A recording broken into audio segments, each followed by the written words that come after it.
por escrito. Por escrito. Radio Anáhuac 1670 AM.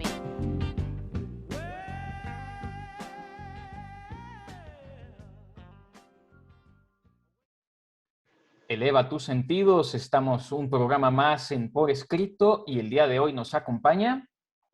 ¿Qué tal? Siempre muy bienvenidos. Seguimos atrapando lectores para nunca dejarlos ir. Mi nombre es Cecilia Durán Mena. El día de hoy también tenemos una invitada muy especial, Eve. Hola, soy Eve Gil, escritora y crítica literaria. Muy bien, un servidor, Juan Carlos Padilla. Nuestras redes sociales, por favor, visiten nuestra página web en www.porescrito.org.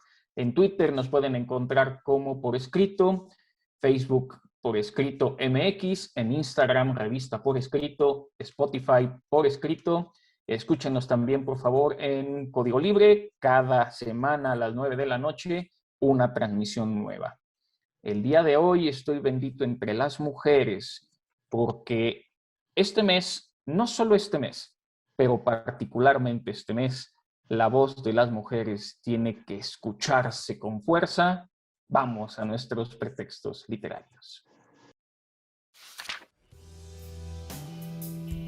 Pretextos literarios.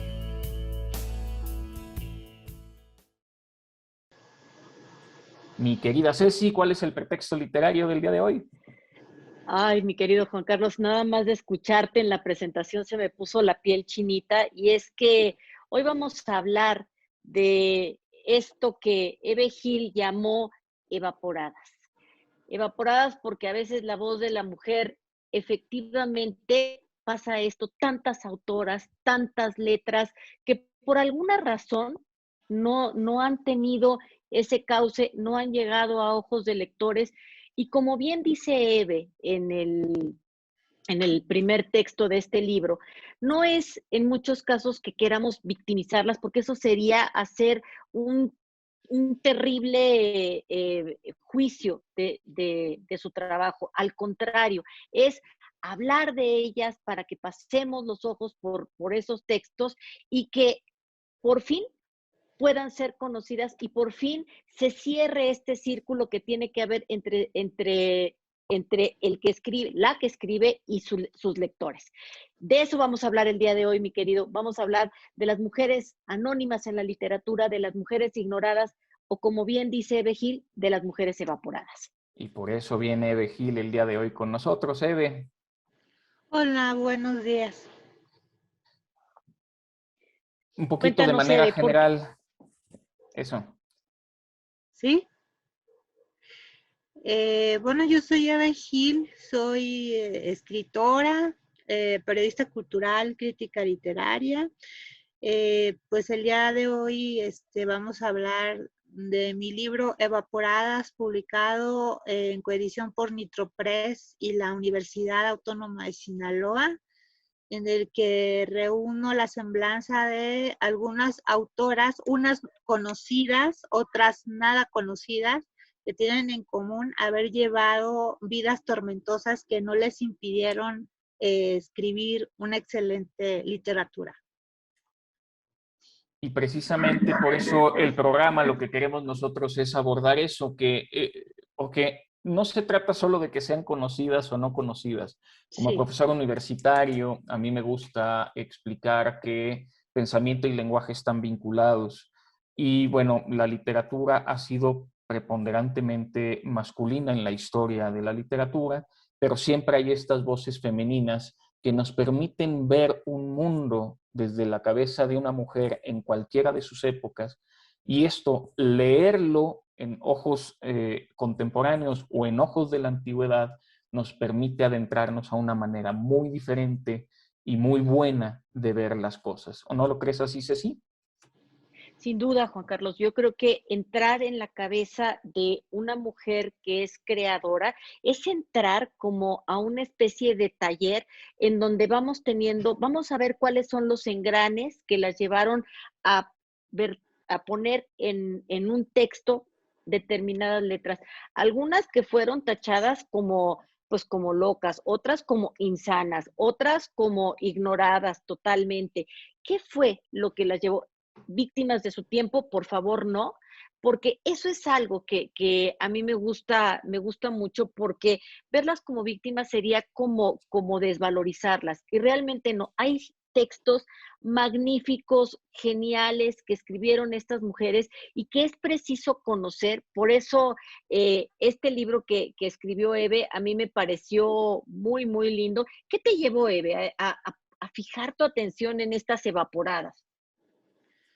Bueno, en realidad, yo desde la universidad me propuse escribir sobre mujeres. Fue algo que nació un poco como coincidencia, porque cuando yo estaba en la universidad yo no me asumía como feminista.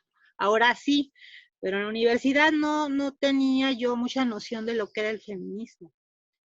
Pero lo que sí noté y me brincó inmediatamente cuando me entregaron mi programa de estudios fue darme cuenta de que no había mujeres, salvo Sor Juana Inés de la Cruz. Yo estudié letras hispánicas. Salvo Sor Juana Inés de la Cruz, era la única mujer que estaba. Ni siquiera estaban Elena Garro o Rosario Castellanos, que son casi como canónicas. Entonces, yo me propuse que cada vez que tuviera oportunidad y me dieran a escoger un autor para exponer o para hacer alguna exposición, elegiría siempre mujeres. Y de ahí he empezado mi investigación de mujeres ignoradas en la literatura, que en ese caso en el que estaba en ese momento, pues eran prácticamente todas ignoradas, ¿no? Entonces, de ahí encontré, agarré un caminito y me impuse yo ir descubriendo autoras. Y finalmente en el año 2001 me ofrecieron una columna en el suplemento Arena de Excelsior. El editor era Miguel Barberena y me dijo que eligiera un tema para hacer una columna. Inmediatamente, yo ya prácticamente así como que ya estaba esperando a la oportunidad de tener una columna, algo muy gracioso. Y le dije, quiero escribir sobre mujeres. Y me dijo, te vas a quedar corta, me dijo. Y pues el periódico terminó, o sea, lo vendieron, se acabó el suplemento y a mí todavía me faltaban autoras. Y hasta la fecha siguen surgiendo, siguen saliendo autoras antiguas, o sea, no digo tanto de las nuevas voces, sino de las autoras de la antigüedad, ¿no? Hablando precisamente de la antigüedad, hay el primer texto que parece que se conoce sobre una mujer, que está firmado por una mujer, sería el de Enheduana o Enheduana en la antigua Mesopotamia. Y esto es bien interesante porque hay varios mitos que desgraciadamente están presentes en la actualidad sobre la razón por la que pues, las mujeres no son pues, leídas sobre todo. Uno de los mitos es, por ejemplo, que la literatura escrita por mujeres solo está dirigida a un público femenino, lo que es bastante falso y es comprobable, que los textos escritos por mujeres buscan hablar exclusivamente del romance, de los anhelos y deseos que tienen por ser mujer, y esto también está desmentido por las mismas autoras, y hay que poner esto en contexto y en balance.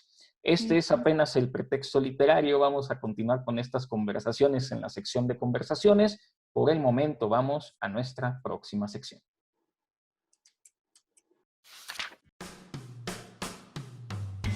Autor desconocido.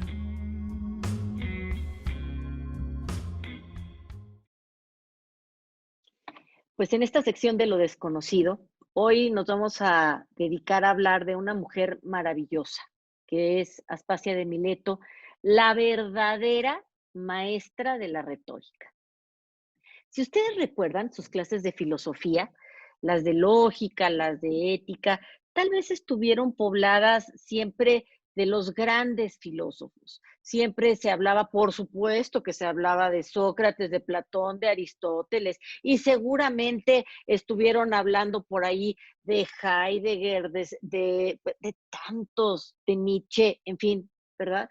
Y todo este desfile de sabios filósofos que marcaron la historia, que han sido objeto de nuestra reflexión, a veces se pasa por alto que tuvieron una gran maestra.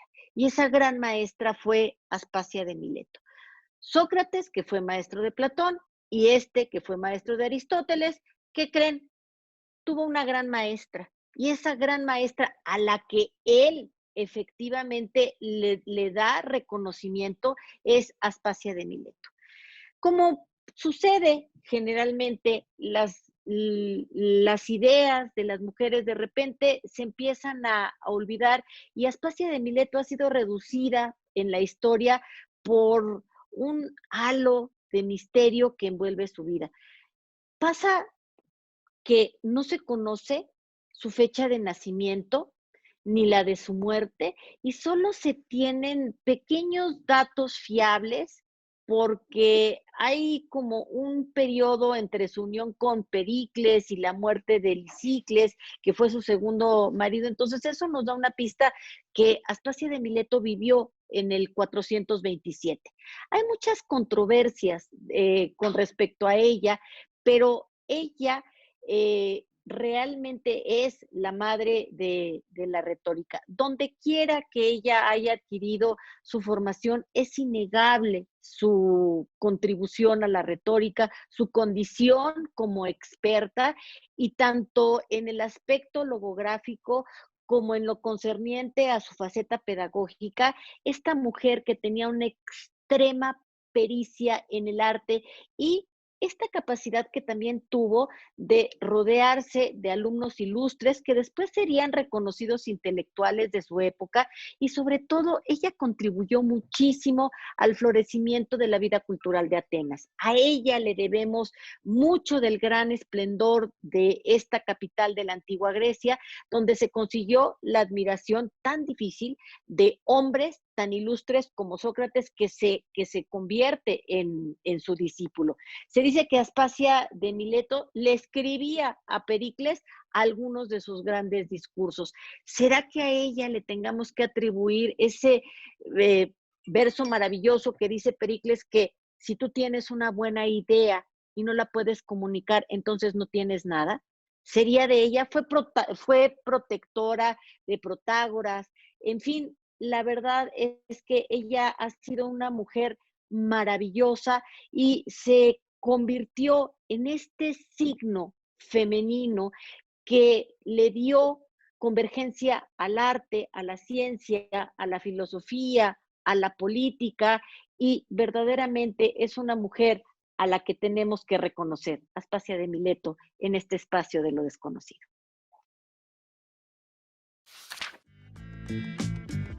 Conversaciones.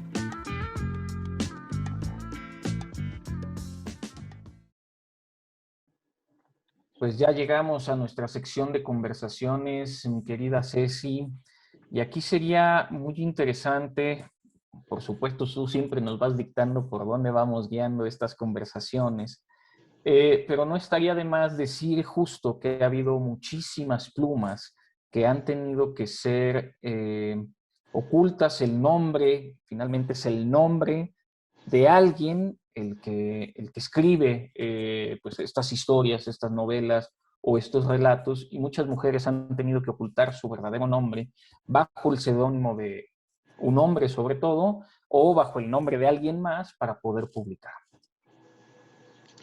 George Sand, por ejemplo, esta mujer que no solamente se tuvo que esconder detrás del nombre de un hombre, sino que se tuvo que vestir de hombre para poder estar viviendo esta dualidad de poder dar a conocer sus letras. De hecho, fíjate, Sor Juana, qué chistoso, Sor Juana tuvo que decidir entre parecer hombre o irse de monja, y decidió irse de monja, ya te podrás imaginar.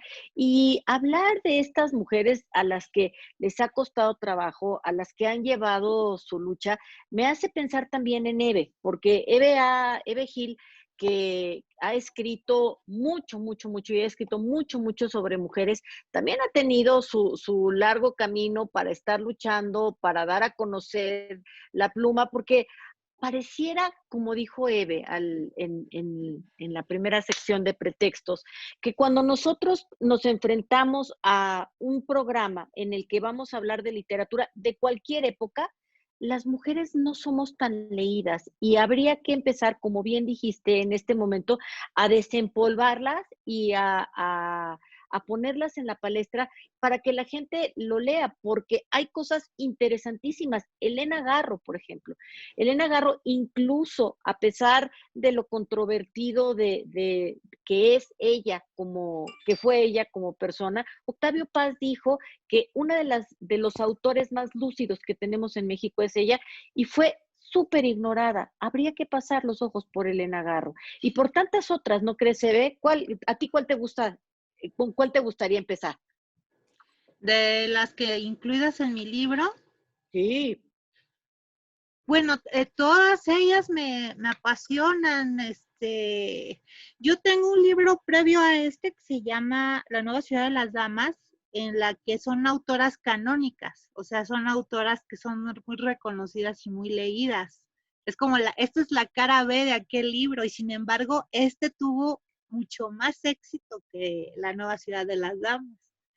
Como que esto de descubrir autoras nuevas o la historia que traen ellas cargando, como que le llama más la atención a los lectores, es más dramático el asunto de estas autoras. Y pues todas ellas a mí me fascinan, entre ellas están varias que yo me siento muy identificada con ellas por alguna u otra razón.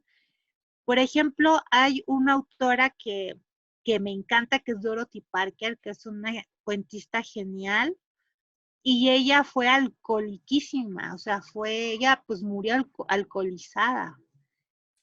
Pero lo que me gusta de ella es que ella venía de una familia sumamente prestigiosa, de alcurnia, que eran los Rothschild, y se casó con un señor Parker, y ella conservó mejor el apellido del esposo. Y ella, de hecho, se desprendió de su familia, que eran multimillonarios, y vivió su vida como de lumpen, ¿no? O sea, ese aspecto me gusta mucho de ella. Ella fue guionista, ella hizo guiones para películas, ella escribió el guión de la película Nace una estrella. Lo escribió entre ella y su esposo Parker, se apellidaba él, no recuerdo su nombre de pila, escribieron este guión que recientemente se hizo una nueva versión con Lady Gaga. La historia es básicamente la misma que escribió Dorothy Parker. Y sin embargo, a pesar de este genio, esta mujer que escribió unos cuentos con un humor súper negro y que realmente ella habló sobre el papel de las mujeres en una época en la que eran prácticamente ignoradas. Estoy hablando en los tiempos de la Segunda Guerra Mundial, más o menos, de estas mujeres que esperaban a sus esposos que regresaran de la guerra, que lo hace con un humor negro, lo hace sin ningún dramatismo. Pues a mí me encanta esa manera de ver la vida que tenía ella, ¿no? Estamos en una nueva época en la que podemos decir que hay más lectores interesados, más lectoras interesadas en las mismas historias femeninas. Este detalle que comentas, que Dorothy Parker adopta el nombre del marido, es algo que aquí en México, de hecho, hasta hace no demasiado, todavía se usaba. Mi mamá muchos años estuvo utilizando el apellido de mi papá diciendo, es que yo soy de, como sometiéndose uno a el imperio masculino. Y esto poco a poco se va abriendo y nos va abriendo nuevas puertas y nuevas oportunidades. Yo me he dado un poco a la tarea porque mea culpa, he leído muy pocas mujeres y esto es algo que me gustaría ir corrigiendo. Y como decía Ceci en algún momento hace rato, estoy tratando de desempolvar. Claro que soy más académico y me gustaría comenzar con Marguerite Yourcenar, que es una gran académica que escribió un libro que para mí fue muy, muy iluminador en tema histórico, que fueron las Memorias de Adriano. Aunque el personaje es masculino, sí. Adriano es un emperador que además estuvo muy asociado con la literatura y con las artes. Pero no sé, Cecilia, ¿con quién continuamos? Pues mira, a mí me gustaría en este tono de las mujeres que abandonaron sus apellidos para quedarse con el del marido, con Mary Shelley. Mary Shelley casada con un poeta muy, muy atormentado, con muy buenas amistades, porque fue amiga de Lord Byron, en fin, que nos deja, ustedes saben que para mí Mary Shelley es entrañable, pero nos deja yo creo que uno de los monstruos más maravillosos que hemos tenido y uno de los monstruos que uno podría abrazar verdaderamente y otro de los monstruos que uno podría odiar así, pero con gran pasión. Y estoy hablando de Frankenstein, estoy hablando de la ternura de ese monstruo que nos debiera de dar miedo y de la repulsión que nos da el doctor por el abandono típico que de repente podemos ver que hay hacia la creación. Entonces, para mí, Mary Shelley me parece que es una de las plumas, claro, ahora ya más reconocida, pero que tuvo que batallar muchísimo para ser publicada. De hecho, tuvo que publicarse al principio como M. Shelley para que no se dieran cuenta que era una mujer. Y también ella adoptó el apellido de su marido porque en realidad ella era Mary, ¡ay, Dios santísimo! Wollstonecraft Goodwin, que no era Shelley, qué bueno que se quedó con el apellido del marido porque me parece que que era más fácil. A lo mejor fue una estrategia promocional. ¿Tú qué crees, Eve? ¿Con quién seguimos? Bueno, Mary Shelley aparece en el libro Evaporadas. Mary También. Shelley fue hija de la primer, digamos, feminista moderna, no de la primer feminista, sino de la primer feminista moderna, o sea, de la primer mujer de la época contemporánea que peleó por los derechos de la mujer, que fue Mary Wollstonecraft, así se llamaba su madre, y también fue una escritora notable. Nada más que ella enfocó su interés en escribir sobre feminismo. Y Mary Shelley era autora de novelas góticas, ¿no? Porque escribió Frankenstein, escribió varias novelas. Tiene también una novela, bueno, entre el gótico y romántico escribía ella. Y Mary Shelley pues tuvo una vida súper tortuosa también.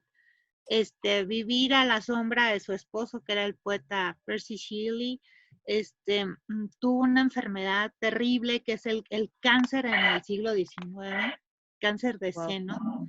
Quedó básicamente destruida por el cáncer, perdió una pierna, bueno, una serie de cosas que le pasaron a la pobre. Tuvo una vida muy, muy terrible, pues Percy era un poquito infiel, vamos a decirlo de alguna manera. Y bueno, de hecho él era casado cuando ella se enamora de él y ahí se desató un terrible escándalo, ¿no? Aunque finalmente pues logró casarse con él, pero en esa época pues medio del siglo XIX pues ha de haber sido sumamente escandaloso, ¿no? Y, y pues no sé, hay muchas autoras sobre las que podríamos hablar, no sé, ¿Alguna que se te ocurra igual tormentosa o quizá no tan tormentosa, justo para cambiarle un poquito, alguna de las que estén incluidas en tu libro, Eve? Bueno, todas están muy atormentadas, todas las autoras de Evaporadas son muy atormentadas. Ahorita tengo en la mente a Kathy Acker, que es una autora muy desconocida, que yo no me puedo explicar cómo es posible. Ella tiene un vínculo muy fuerte con México. Ella murió en Tijuana porque tenía cáncer y fue a probar un método alternativo para curar el cáncer en Tijuana. Y en Tijuana hay gente que la conoció, que convivió con ella. Ella era una mujer totalmente fuera del establishment, tuvo una infancia terrible, tuvo abuso sexual, eh, eh, empezó precozmente su vida amorosa, era performancera, llegó a hacer películas pornográficas como actriz, pero bueno, más allá de toda esta parafernalia que la rodea, que era una mujer tatuada y con piercings, antes de que esto fuera una moda, sus novelas, que tiene una novela que la acaban de reeditar, que es muy fácil de conseguir, que se llama Aborto en la Escuela, Sus novelas son experimentales, son maravillosas. Yo me quedé deslumbrada cuando leí a Kathy Acker, una autora norteamericana. Y también podríamos citar, por ejemplo, a Jean Rhys, que es otra autora que aparece en Evaporadas, que se le conoce, generalmente se les conoce por haber sido parejas de otros escritores, en el caso de ella de Maddox Ford. Pero Jean Rhys también tuvo una vida muy tormentosa. Ella era una mujer que nació en las Antillas. Escribió una novela sensacional que es como una precuela de Jane Eyre, que se llama El ancho mar de los sargazos. Y ella vivía vivía en un lugar donde prácticamente toda la gente que la rodeaba, los sirvientes eran negros, y ella como que adoptó el calor de la forma de hablar de los sirvientes y todo esto, y después se fue a estudiar a Londres y terminó prostituyéndose. Es una vida súper tormentosa, también tiene problemas con el alcohol. En todo el boom latinoamericano, cómo también se da esta situación en la que las escritoras también, primero, o bueno, quizá por admiración también hacia los autores, empiezan a relacionar y hasta a producir algunos escándalos, ¿no? Dios nos hace y ellos se juntan, ¿no? Dice por ahí.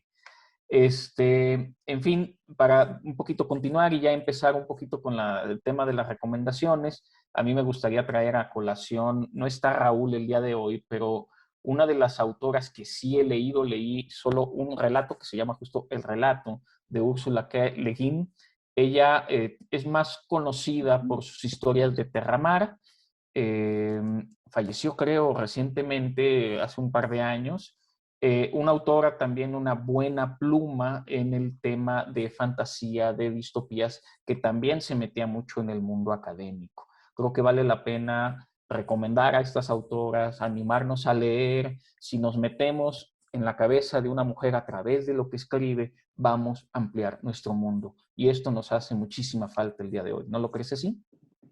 Sin duda. Y fíjate que leer también autoras mexicanas es imprescindible. Hay una anécdota que se cuenta de Inés Arredondo. Inés Arredondo tiene una pluma magnífica, preciosa, y ella estaba casada con Tomás Segovia. Tomás Segovia era, bueno, un poeta, ensayista, además muy metido también en la diplomacia. Estaban en una cena en alguna ocasión en París, y de repente estaba el ministro de Cultura y le pregunta a Tomás Segovia que a él le gustaría saber, estaba con su esposa, a él le gustaría saber de una autora magnífica que acababa de leer y que le habían hecho muy poca justicia y que si él la conocía. Y le pregunta a Tomás Segovia, ¿quién es esta autora? Inés Arredondo.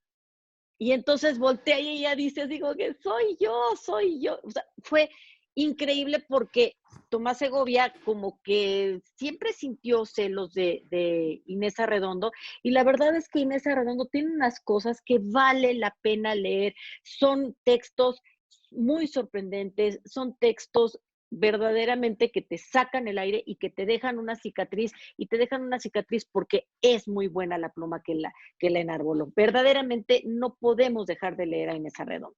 Un último apunte, Eve, antes de cerrar el programa, una última autora que nos puedas recomendar. Bueno, ya que mencionan autoras mexicanas, en Evaporás incluí 2 autoras mexicanas. Una es Elena Garro, que ya es muy conocida por todos ustedes. Ya digo, ella fue esposa de Octavio Paz, también una mujer muy torturada. Y aparece Pita Amor, que es una gran poeta, que pues todo el mundo la conoce porque pues está un poco desquiciada, ¿no? Pero como poeta es grandiosa, es una de las grandes plumas de la poesía mexicana, ¿no? Entonces, ellas, pues recomendaría leerlas si es que no las han leído. Inés Arredondo, bueno, es que la lista sería interminable, pero no sé no sé, de las nuevas autoras hay también bastantes que podría recomendar. Lo que No sé, a mí me gusta mucho, por ejemplo, es recomendar precisamente el libro que habla de estas autoras, ¿o no es así, mi querida Ceci? sí. Yo les recomiendo, por favor, para cerrar el programa, les recomiendo que lean a Eve Gil. Cualquiera de los libros que tiene Eve son maravillosos, pero yo les recomiendo en esta ocasión Evaporadas. Verdaderamente es un libro entrañable que nos va a dejar volar por la pluma de muchísimas autoras. Yo voy a recomendar a Jan Teller, es una escritora danesa que ha ganado algunos premios recientemente, me tiene cautivado y muy contento leerla y pues la invitación por supuesto de seguir leyendo a autoras, hay que animarnos, hay que abrir nuestra mente para ello. Despedimos el programa, mi querida Ceci. Seguimos atrapando lectores para nunca, nunca dejarlos ir. Mi nombre es Cecilia Durán. Agradezco el día de hoy a Valeria Martínez, que hizo la autoría del guión de esta emisión. Es totalmente de su pluma. Muchísimas gracias. Eve, muchas gracias por venir. ¿Algunas palabras finales? ¿Alguna red social que quieras compartir con nuestros escuchas? Bueno, muchas gracias a ustedes por invitarme. Me pueden seguir en Twitter, @tintavioleta. Y si quieren echarle una miradita a mi antiguo blog, que ahorita pues no he renovado, pero ahí están prácticamente todas las autoras, algunas de las autoras sobre las que he escrito, es otratrenza.blogspot.com. Muchas gracias. Les recordamos que cada miércoles en Código Libre tenemos una nueva emisión para que nos siga, nos escuche también en Radio Anáhuac. Se despide un servidor, Juan Carlos Padilla, no sin antes agradecer a Inés Rendón, a Valeria Martínez, a Brandon Purley, a Julia Prieto y a Viviana Topete que nos ayudaron el día de hoy con el programa. Nos vemos y escuchamos la próxima semana.